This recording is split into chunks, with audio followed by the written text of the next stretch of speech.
Hi guys. Um, our topic for this week is transgender stereotypes, and my focus is going to be on the myth that all trans men are gay or homosexual. Um, like most stereotypes, it's basically an over exaggeration of um, a quality that has been identified in a certain population, and then um, you use that same understanding. You sort of like paint everyone who belongs to that community with the same brush.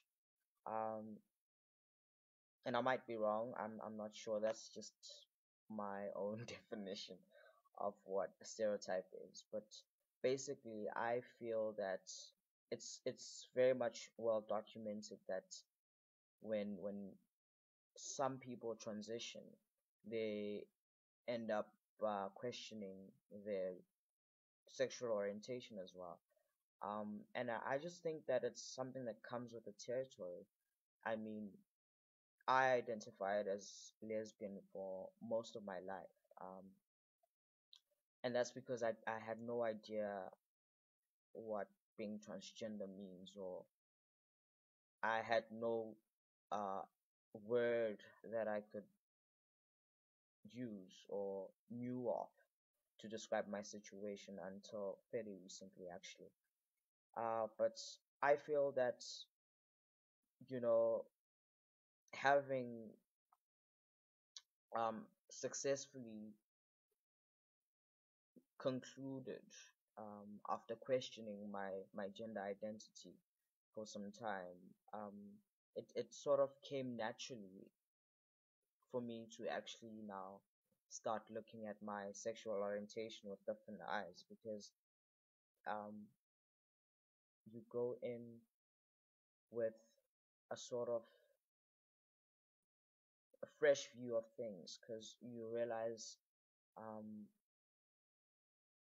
that things are not as boxed as we think they are. And stereotypes are also something that uh, falls under the whole um, attempt from society to box everything. I think it's just a human tendency, um, because it always helps to sort of like categorize things for your own understanding, right? But it's not the case. It really is not the case. And I feel that it, it, it's it's really nothing that we can look at as a problem either. I feel that as much as gender identity is fluid, so is sexual orientation, and I'm in no way advocating for boxing people. And while we do use labels to sort of like legitimize our experiences, I don't think that they are actually real. It's just something that we use a stencil to understanding our situations most of the time. Um, and there are a few. Um, I don't know the exact numbers, but I know um, we do have amongst us, our community, a lot of homosexual, transgender people. And although this might be confusing to cisgender people, what makes it simpler to understand is that there's a difference between your gender identity and your sexual orientation. And the confusion comes because these two have been so um, simplified to sort of be so intertwined in how we understand them, but actually they are very much separate. With gender identity, you are basically saying that I subjectively feel like I'm a woman. If you are born female and you feel female, then you are cisgender.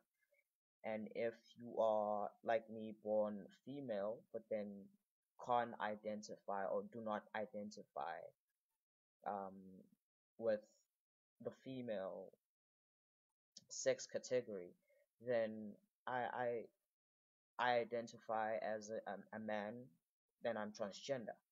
Um, and because I identify as a man, when I date a chick or a girl or a female or whatever, um, then I'm considered heterosexual.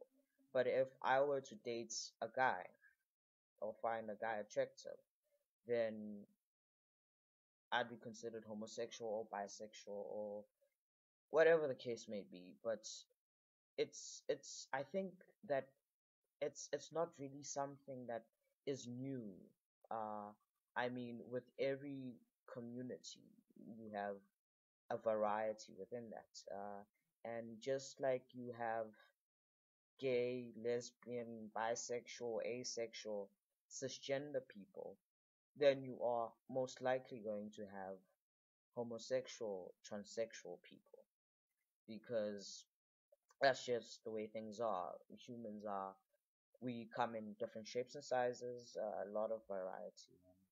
I feel that instead of fighting against this, we should just embrace it.